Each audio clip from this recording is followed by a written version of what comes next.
Olá pessoal, meu nome é Paulo Silvestre, consultor de mídia e cultura digital.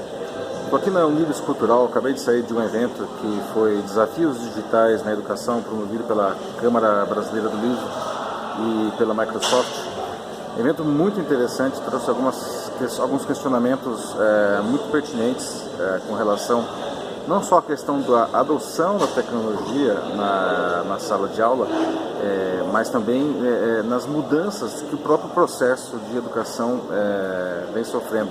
Aliás, uma das coisas que são mais interessantes nesse processo todo de adoção das TICs na educação é justamente uma questão de desmistificar esse conceito de que a tecnologia ela chegou para destruir o que já se conhece da educação, fazer tudo diferente, uma coisa completamente disruptiva.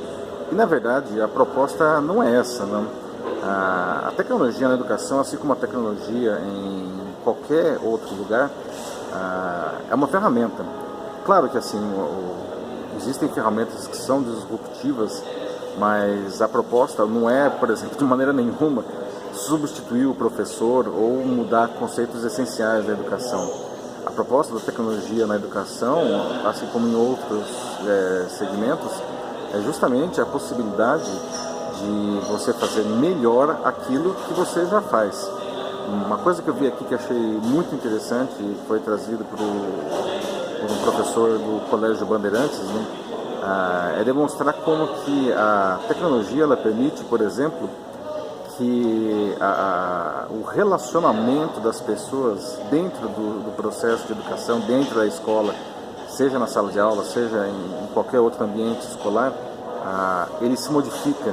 Na verdade, ele se torna muito mais natural, né? Porque a nossa maneira de nos relacionarmos, e cada vez mais isso acontece, principalmente nesses tempos de redes sociais, é um processo em que todo mundo se conecta com todo mundo. Então, trazendo isso para a realidade da escola, todos os professores se conectam entre si, se conectam entre os alunos, e os alunos se conectam entre si, e isso forma uma rede distribuída de conhecimento. O processo, a maneira como a escola se organiza tradicionalmente, é uma coisa muito mais hierárquica, não? Em que existe o diretor, e o diretor se relaciona com os coordenadores se relacionam com os professores, e os professores, por sua vez, com os alunos. Criando ramos e nós que tem pouca comunicação entre si. Pelo processo novo que a tecnologia permite, oferece, inclusive isso permite uma coisa que é muito apreciada não só pelos alunos, mas como que inclusive existe uma vontade de que isso aconteça, é que todos podem ensinar todos, tá? Os alunos inclusive ensinam entre si. A gente viu alguns exemplos aqui de como os alunos tomam a iniciativa de estudar e criar grupos de estudo e um aluno ensinar o outro de uma maneira que até então isso não acontecia. Mas no final das contas, um ponto absolutamente central nesse processo é a questão do engajamento. Aliás, essa palavra ela é essencial, né? Engajamento. A grande dificuldade na educação sempre foi o engajamento, e isso ultimamente tem se tornado dramático. Eu lembro que há algum tempo eu estava conversando com uma colega coordenadora de ensino fundamental de uma grande escola aqui em São Paulo, e ela reclamava justamente, não era uma reclamação, era mais uma observação, né, da dificuldade de se engajar os alunos. Porque ela falava, puxa vida, os alunos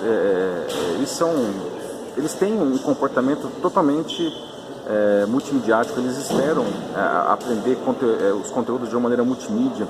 Além disso, hoje, os alunos eles têm uma maneira de pensar e uma maneira de adquirir conhecimento totalmente não linear, que é exatamente o contrário de como a escola se organiza. Não? Hoje a escola, hoje não, né? Desde sempre, inclusive na maioria dos casos isso ainda se perpetua, os alunos sentados lá nas cadeiras, um atrás da outra, um olhando para a nuca do outro, e tem lá o conteúdo que você vê uma coisa, depois você vê outra coisa, depois você vê outra coisa, e o plano de aula ele acaba sendo uma coisa linear. E aí essa colega coordenadora, ela fala, Esse aluno, ele chega com essas demandas e com essas capacidades cognitivas totalmente diferentes, chega na sala de aula e encontra isso, e ela falou, abre aspas, isso daqui é um saco para ele. Como que você engaja o aluno numa situação dessa? Como que você engaja um aluno com essas características, com essas habilidades, que no final das contas são habilidades super bem-vindas? Como que você engaja esse aluno dentro desse ambiente que é completamente desfavorável para a aquisição do conhecimento dele? E nesse sentido, a tecnologia, de novo, surge como uma aliada muito interessante. A gente viu aqui no evento alguns exemplos muito criativos, e principalmente uma coisa que nós vimos bastante aqui é a questão do uso de games em educação. Tá?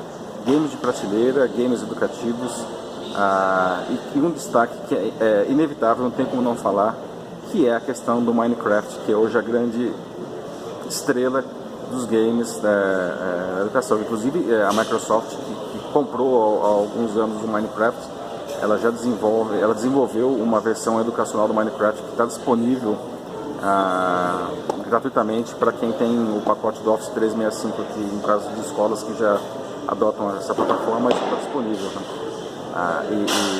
E assim, o Minecraft traz alguns recursos muito interessantes que atendem justamente essas necessidades dos alunos, né? A possibilidade de você criar coisas de uma maneira limitada. Você consegue usar a ferramenta para fazer estudos em virtualmente qualquer tipo de conteúdo, qualquer tipo de disciplina que você queira trabalhar. Inclusive, existe muita coisa pronta que você pode pegar e explorar isso se você não quiser sair do zero, não. E os professores podem também, tem informação online, pode até baixar planos de aula, uma coisa muito interessante. Tá? Aliás, essa questão do professor, ela é outra coisa que é absolutamente essencial, porque o professor, ele precisa ser capaz de usar essas ferramentas. Não? O fato isso é uma coisa que é absolutamente real. Os alunos dominam a tecnologia melhor que os professores. É uma questão geracional mesmo. Então, os professores, se a gente está falando aqui de engajamento, os professores precisam ter apoio, precisam ter formação, precisam ter uma infraestrutura na escola, né, para que eles se sintam... A primeira pessoa que tem que ser engajada com a tecnologia são os professores. Porque se os professores não estiverem engajados, como você pode esperar que os alunos estejam engajados? Que o aluno, de certa forma, você pode dizer que ele está pronto. O aluno está pronto.